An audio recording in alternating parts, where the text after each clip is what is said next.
ननद बिना ससुराल। देखो ना भाग्यवान, आज हमारा बेटा पूरे 18 साल का हो गया है। मैंने सोचा है उसके 18वें जन्मदिन पर मैं उसे एक बाइक गिफ्ट कर देता हूँ। अरे तुम देखना, बाइक देखते ही खुश हो जाएगा मेरा बेटा। ठीक कहते हैं जी, शायद बाइक देखकर अपना गुस्सा भूलकर आपसे अच्छे से बात कर ले। बस मुझे भी उसी दिन का इंतजार है भाग्यवान, जब वो अपना गुस्सा छोड़कर मुझसे ठीक से बात करना शुरू कर देगा। शाम के समय। देख बेटा, मैं तेरे 18वें जन्मदिन पर क्या लेकर आया हूँ। अच्छा लगा ना बेटा? पापा, मुझे आपका कोई गिफ्ट नहीं चाहिए। आपकी इस बाइक को मैं हाथ लगाना भी पसंद नहीं करूंगा, और मुझे आपके साथ कोई जन्मदिन मनाने का भी शौक नहीं है। हटिए यहाँ से। अरे बेटा, पापा कितने प्यार से लेकर आए हैं। तेरी प्रॉब्लम क्या है? इस तरह कौन अपने पिता से बात करता है? माँ की बात सुनकर चिराग गुस्से में पैर पटकते हुए वहां से चला जाता है। चिराग के पापा प्रवीण जी बहुत कोशिश करते हैं कि वो अपने बेटे चिराग के मन में भरे हुए गुस्से और नाराजगी को दूर कर सके। बेटे के मन को खुश करने के लिए वो उसके लिए महंगी से महंगी चीज खरीद कर लाते, हर संभव कोशिश करते, लेकिन चिराग के व्यवहार में कोई भी परिवर्तन नहीं आ रहा था। धीरे धीरे समय बीता और चिराग भी एक 25 साल का नौजवान युवक बन गया। बेटा, घर में तो तू किसी के साथ ढंग से बातचीत नहीं करता। आखिर कब तक ऐसे ही अकेले गुमसुम अपने कमरे में बैठा रहेगा? मैंने सोचा है कि अब तेरी शादी कर देनी चाहिए।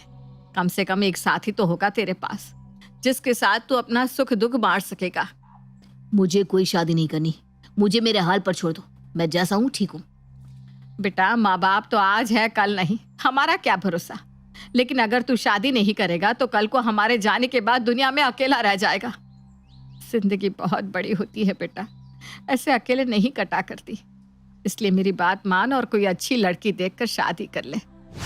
माँ के बार बार समझाने पर चिराग शादी के लिए लड़की देखने को तैयार हो जाता है। 2-3 लड़कियां देखने के बाद आखिर में चिराग को रिचा नाम की एक लड़की पसंद आ जाती है और उन दोनों की शादी हो जाती है। शादी के बाद क्या बात है चिराग, मैं देख रही हूँ कि घर का माहौल कुछ खींचा खींचा सा रहता है। तुम अपने पापा से अच्छी तरह बात क्यों नहीं करते? क्या कोई नाराजगी है आप दोनों के बीच में? देखो रिचा, कोशिश करना कि आगे से मुझे पापा के बारे में कोई सवाल ना करो। मैं उनके बारे में कोई भी बात नहीं करना चाहता। बस तुम ये समझ लो कि पापा मेरे जिंदगी में होकर भी नहीं है। अरे, अपने पापा के बारे में ऐसी बात कौन करता है चिराग? आखिर ऐसा क्या हुआ आप दोनों के बीच में जो आप उनसे इतना नाराज हैं? देखो रिचा, ये आखिरी बार है जब तुम मुझे मेरे पापा के बारे में पूछ रही हो। मेरे जख्मों को कुरेदने की कोशिश मत करो। इस घर की सुख शांति बनी रहे, उसके लिए यही अच्छा है कि तुम भी इस माहौल में एडजस्ट करना सीख लो। मुझे समझ में नहीं आता, ऐसा क्या हुआ होगा चिराग और पापा जी के बीच में जो वो दोनों सालों से एक दूसरे से बात नहीं करते। मुझे पता लगाना ही होगा। कुछ दिन बाद, चिराग, ये देखो कितनी पुरानी पुरानी राखियां पड़ी हुई है इस ड्रॉअर में। मैं सफाई कर देती हूँ। लग रहा है सालों से तुमने सफाई नहीं की। खबरदार जो मेरे किसी भी सामान को हाथ लगाया। यही तो आखिरी यादें हैं मेरे पास दीदी की, जिन्हें देखकर मैं दीदी के स्पर्श को याद कर लेता हूँ। आज के बाद कभी भी मेरे और दीदी के बीच में आने की गलती मत करना रिचा। दीदी मतलब तुम्हारी कोई दीदी भी थी? थी नहीं है। दीदी अपने ससुराल में है। लेकिन फिर वो हमारी शादी में क्यों नहीं आई? मुझे तो यही लगता था कि तुम अपने मम्मी पापा की इकलौते संतान हो। इसके पीछे बहुत लंबी कहानी है रिचा। छोड़ो, गड़े मुर्दों को उखाड़ने से कोई फायदा नहीं है। चिराग, आप अपनी दीदी से बहुत प्यार करते हो ना? मैं दुनिया में सबसे ज्यादा अपनी दीदी से ही प्यार करता हूँ, लेकिन मेरी बदकिस्मती ऐसी है कि दीदी मेरा चेहरा भी नहीं देखना चाहती। उससे नफरत है मुझसे। 15 साल पहले उसने आखिरी बार मुझे राखी बांधी थी। लेकिन हमारी शादी में तो दीदी शामिल हो सकती थी, क्यों नहीं हुई? ना मैं उनसे आज तक मिली, यहाँ तक कि घर में कोई उनके बारे में जिक्र भी नहीं करता। तुम उनसे क्या मिलोगी? मुझे खुद दीदी को देखे हुए 10 साल हो गए हैं। मैं कुछ समझ नहीं पा रही हूँ चिराग। तुम्हारी दीदी तुम्हें 15 साल से राखी नहीं बांध रही और 10 साल से तुमने उन्हें देखा तक नहीं है। ऐसा कैसे हो सकता है? तुम मुझे पूरी बात बताओ ना। मैं गुनहगार हूँ दीदी का। कोई अपने गुनहगार से बात भला क्यों करना चाहेगा? प्लीज साफ साफ बताओ, ऐसा क्या हुआ था आखिर? आपका परिवार ऐसे कैसे बिखर गया? दीदी मुझसे पूरे 7 साल बड़ी हैं। जब मम्मी पापा को पहली संतान के रूप में यशिका दीदी हुई, तो शुरू शुरू में तो मम्मी पापा बहुत खुश थे, लेकिन बाद में उनको इस बात का एहसास होने लगा कि उनके घर में एक बेटे ने नहीं, बेटी ने जन्म लिया है। और बेटी के जन्म होने के कारण पापा अब परिवार में अपने भाइयों से खुद को कुछ कमतर महसूस करने लगे थे। दादी भी मम्मी पापा को बेटी होने के कारण ताने दिया करती, जिसके कारण धीरे धीरे मम्मी पापा के मन में अपनी बेटी के प्रति कड़वाहट भरने लगी। बेटे की चाहत को पूरा करने के लिए 7 साल बाद उन्होंने दूसरे बच्चे के लिए कोशिश की और फिर मेरा जन्म हुआ। मेरे जन्म के बाद तो जैसे मम्मी पापा को मुंह मांगी मुराद हासिल हो गई थी। मेरे जन्म के जश्न में मम्मी पापा ऐसे डूब गए कि दीदी को बिल्कुल नजरअंदाज कर दिया। मेरे प्यार और देखभाल में कोई रुकावट ना आए, इसलिए दीदी को डे बोर्डिंग में एडमिशन करा दिया गया। दीदी सुबह सुबह स्कूल जाती और पूरा दिन स्कूल में बिताने के बाद शाम को 6 बजे वहां से लौटती। उसके बाद भी वो मम्मी पापा की आंखों में किरकिरी बनकर खटकती रहती। दूसरी तरफ मैं बचपन से ही दीदी से बहुत प्यार करता था। मैं पूरा दिन पलके बिछाकर दीदी के घर लौटने का इंतजार करता, और जब शाम को 6 बजे मैं दीदी को देखता तो खुशी से उछल पड़ता। धीरे धीरे समय बीतने लगा और बीतते समय के साथ मेरा दीदी के लिए प्यार बढ़ता ही गया। मैं उम्र में छोटा था, लेकिन दीदी समझदार हो रही थी। अब उसे मम्मी पापा के द्वारा किया जा रहा भेदभाव साफ महसूस होता था। दीदी 12 साल की हो गई थी और अब वो विरोध करना सीख गई थी। पापा, आप चिराग के लिए फिर से साइकिल ले आए, जबकि उसके पास पहले से ही एक साइकिल है। यशिका, अपने कमरे में जाओ। मुझे तुमसे जाने की जरूरत नहीं है कि किसे कब क्या दिलाना है। हाँ पापा, आप बिल्कुल ठीक कह रहे हैं। आपको जानने की जरूरत नहीं है, क्योंकि आपके लिए तो सिर्फ चिराग ही इम्पोर्टेंट है। मेरी पसंद नापसंद और जरूरत का आपको कोई ख्याल नहीं है। आपको फर्क ही कहाँ पड़ता है कि मैं पिछले पता नहीं कितने सालों से साइकिल मांग रही हूँ। आप याद करके बताइए पापा, आप आखिरी बार मेरे लिए कोई खिलौना लेकर कब आए थे? जबकि चिराग के लिए हर महीने आप महंगे से महंगा खिलौना लाकर देते हैं। चिराग की माँ, ले जाओ इस लड़की को मेरे सामने से। बहुत जुबान चलाने लगी है। इसकी इतनी हिम्मत बढ़ गई कि अब ये अपने बाप से सवाल पूछेगी। आज के बाद ना तू घर में रहेगी और ना ये तू मैं में होगी। आपका मतलब क्या है? कहाँ भेज रहे हैं बिटिया को?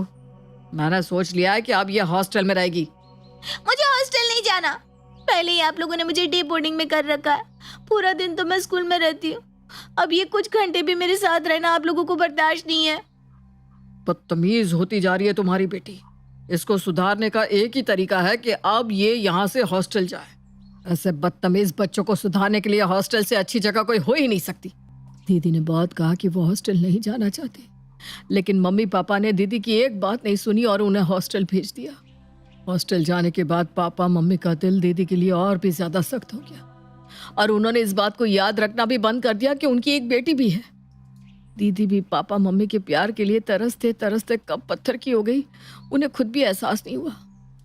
इन सब में दीदी के बाद जिसने सबसे ज्यादा सहा वो मैं था। मैंने दीदी को बचपन से ही सबसे ज्यादा प्यार किया, लेकिन मेरी दीदी हमेशा यही मानती रही कि मेरे कारण ही पापा मम्मी उससे दूर हुए हैं। मेरे आने के कारण उन्होंने दी को खुद से दूर कर दिया और उनके हिस्से का सारा प्यार और ममता मुझे मिल गई। दीदी को लगता था हर वो चीज जो पापा ने लाकर मेरे हाथ में थमाई उस पर सिर्फ और सिर्फ दीदी का हक था। पापा के किए की सजा मुझे भुगतनी पड़ी और हर गुजरते दिन के साथ दीदी मुझसे दूर, बहुत दूर होती चली गई। कुछ सालों के बाद उसने मुझे राखी बांधना तक छोड़ दिया। इतना ही नहीं, अब तो वो छुट्टियों में भी घर आने के बजाय हॉस्टल में रहकर पढ़ाई करने का बहाना बना देती और इस तरह से उसने परिवार के साथ दूरियां बढ़ा ली। पापा ने भी कभी कोशिश नहीं की कि वो लोग दीदी को प्यार से मनाकर हॉस्टल से घर लेकर आए या कभी प्यार से उसके सर पर हाथ ही रख दे। मैं जब समझदार हुआ तो मुझे पापा का ये भेदभाव अंदर तक तोड़ने लगा। बस इसी कारण मैंने पापा से बात करनी बंद कर दी। मुझे लाड दिखाने के लिए पापा जब भी कोई महंगा तोहफा लेकर आते हैं तो मुझे उसमें उनका प्यार नहीं, मेरी दीदी के आंसू दिखाई देते हैं। हॉस्टल से पढ़ाई खत्म करने के बाद जब दीदी घर आई तो जैसे उनके लिए इस घर में एक एक दिन काटना भारी होने लगा। पापा भी दीदी को इस घर में बर्दाश्त नहीं कर पा रहे थे और दीदी, वो तो हमारे साथ एक दिन भी नहीं रहना चाहती थी। इतने सालों का गुस्सा भरा होने के कारण दीदी की जुबान बहुत कड़वी हो गई थी। वो बात बात पर पापा मम्मी को नीचा दिखाती, जिससे पापा दीदी से और भी ज्यादा गुस्सा हो जाते। फिर दीदी के लिए एक रिश्ता आया और पहले ही रिश्ते को हाँ कर पापा ने दीदी से हमेशा के लिए अपना पीछा छुड़ा लिया। 22 साल की उम्र में दीदी शादी करके अपने ससुराल चली गई और उस दिन के बाद दीदी ने कभी भी पलट कर हमारे घर की तरफ नहीं देखा। इतना ही नहीं, दीदी मेरी शादी में शामिल होने के लिए भी नहीं आई। आप परेशान मत होइए, सब ठीक हो जाएगा। आपके साथ सचमुच बहुत बुरा हुआ है, लेकिन एक बार आप दीदी के बारे में सोचिए। उन्होंने बचपन से इतना भेदभाव सहा, उनके मन पर क्या बीतती होगी जब वो मम्मी पापा को आपके साथ हंसते मुस्कुराते देखती होंगी। उनको कितनी तकलीफ होती होगी। माता पिता के प्यार पर तो हर बच्चे का समान रूप से अधिकार होता है ना। फिर मम्मी पापा ने इतनी बड़ी गलती कैसे कर दी? क्या बेटी होना इतना बड़ा अपराध है कि बेटे के जन्म के बाद पापा ने दीदी को हॉस्टल भेजने की सजा सुना दी? पापा चाहे जितने भी कोशिश कर ले रीचा, लेकिन मैं ये बात कभी नहीं भूल सकता कि उनके कारण मैंने अपनी प्यारी बहन को हमेशा के लिए खो दिया। मेरी वो बहन जो बचपन में मेरे लिए सबसे लड़ जाती थी, आज मेरी तरफ देखना पसंद तक नहीं करती। मैं चाहे जितनी भी कोशिश कर लूं, दीदी को बेघर करने का गिल्ट मेरे मन से कभी नहीं निकलता रीचा। आप चिंता मत करिए, मैं आपसे वादा करती हूँ मैं सब कुछ ठीक कर दूंगी। मैं दीदी से मिलने जाऊंगी और उन्हें मनाने की पूरी कोशिश करूंगी। आप देखना, जल्दी आपका पूरा परिवार एक साथ होगा।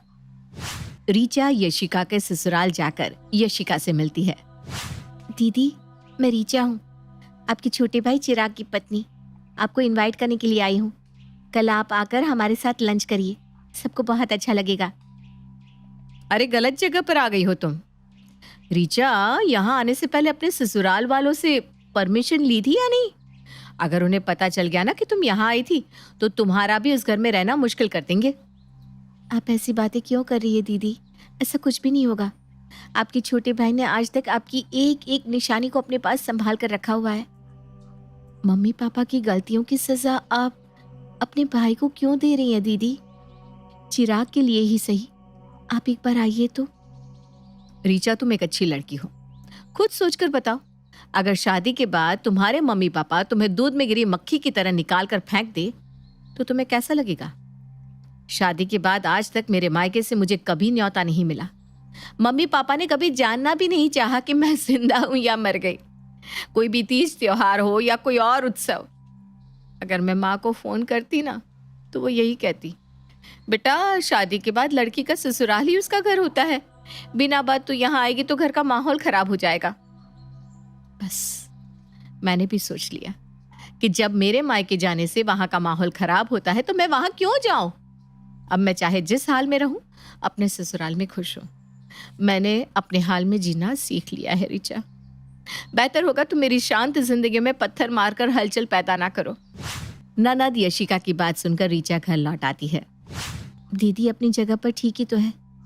जब मायके से उन्हें प्यार और सम्मान मिला ही नहीं तो वो क्या करने के लिए यहाँ है? एक तरफ मेरे मम्मी पापा हैं जो दिन में 2 बार फोन करके ये याद दिलाते रहते हैं कि बेटा शादी हो गई तो ये कभी मत समझना कि तेरा अधिकार इस घर से खत्म हो गया। ये घर तेरा था और हमेशा तेरा ही रहेगा। और एक तरफ मेरे सास ससुर हैं। मुझे तो अभी भी यकीन नहीं हो रहा कि सच में कोई माँ बाप बेटा बेटी में इतना भेद कर सकते हैं कि बेटी के होने न होने से उन्हें कोई असर ही ना पड़े। रीचा ने महसूस किया था कि शादी के बाद से ही उसके सास ससुर उसके साथ बहुत अच्छे से पेश आ रहे थे। वो उसकी हर जरूरत का ख्याल रखते थे। उन्हें देखकर तो ऐसा लगता ही नहीं था कि वो अपनी खुद की बेटी के साथ ऐसा व्यवहार भी कर सकते हैं। मम्मी जी, अगले सप्ताह चिराग का जन्मदिन है। मैंने सोचा है हम माता का जगराता करा लेते हैं। ठीक है बेटा, जैसी तेरी इच्छा। मम्मी जी, दीदी को फोन कर दीजिए ना, वो भी समय से पहुंच जाएंगी। अरे उसकी शादी हो गई है, अब उसे अपना परिवार संभालने दे। रोज रोज मायके जाने से लड़कियों की गृहस्थी डिस्टर्ब होती है, और यहाँ आकर वो करेगी भी क्या। तू उसे छोड़, अपने मम्मी पापा को फोन कर दे और जाकर तैयारियां कर ले। मम्मी जी, जितना जरूरी मेरे मम्मी पापा को यहाँ बुलाना है ना, उतना ही जरूरी है दीदी का यहाँ की खुशियों में शामिल होना। और आपको ऐसा क्यों लगता है कि दीदी यहाँ आएगी तो उनकी गृहस्थी हिल जाएगी? देख रीचा, तो कुछ जानती नहीं है, उतना ही कर जितना मैं तुझे बता रही हूँ। ना तेरे बुलाने से वो आने वाली है और ना ही मैं उसे बुलाने वाली हूँ। ठीक है, जैसा आप कहें मम्मी जी। अच्छा, मैं आपको कई दिन से एक बात बताना चाह रही थी। मैंने और चिराग ने सोच लिया है कि हम बच्चे नहीं चाहते हैं, इसलिए आप हमसे ये उम्मीद लगाना बंद कर दो कि आपके घर कोई पोता या पोती आने वाला है। अरे कैसे मनहूस बात कर रही है बहू तू? क्यों नहीं चाहते तुम बच्चे? मम्मी जी, हम बच्चा नहीं चाहते क्योंकि कल को हमारे घर बेटा होगा या बेटी, ये हम तो डिसाइड नहीं कर सकते ना। और अगर बेटी हो गई तो हम क्या करेंगे? अरे अगर बेटी हो गई तो क्या हो गया? राजकुमारी होगी, वो भी हमारी। झूठ मत बोलिए मम्मी जी। अगर बेटी हुई तो आप लोग उसके साथ भी वही करेंगे जो यशिका दी के साथ किया। अगर आप अपनी बेटी के साथ ऐसा कर सकती हैं तो मेरी बेटी के साथ भेदभाव करने में तो आपके कभी हाथ नहीं कांपेंगे। कल को हमारी बेटी अपने ससुराल में पड़ी आंसू बहाए, इससे तो अच्छा है ना कि हम औलाद ही पैदा न करें। और ये हम दोनों का अंतिम फैसला है जिसे हमने बहुत सोच समझ कर लिया है। माफ करते बेटा, हमें अपनी गलती का एहसास है। हम मानते हैं हमसे गलती हुई। अगर वाकई आप लोगों को आपकी गलती का एहसास है पापा जी, तो माफी यशिका दी से मांगिए और उन्हें मनाकर अपने घर ले आइए। दीदी इस घर में आएंगी तभी ये घर घर लगेगा। इस घर की सारी खुशियां वापस आ जाएंगी पापा जी। बस आपको एक कदम दीदी की तरफ बढ़ाना है। तुम ठीक कहती हो बेटा, इस घर की खुशियां हमने खुद बर्बाद की है, बस अब और नहीं। चल सीमा, अपनी बेटी को विदा करा कर लाते हैं। बहुत समय हो गया बिटिया के हाथ की चाय नहीं पी। प्रवीण और सीमा जाकर अपनी बेटी से हाथ जोड़कर माफी मांगते हैं और उसे मनाकर वापस घर ले आते हैं। बहन को घर आया देख चिराग भी खुशी से झूम उठा था और इस तरह बरसों बाद पूरे परिवार ने एक साथ बैठकर खाना खाया था।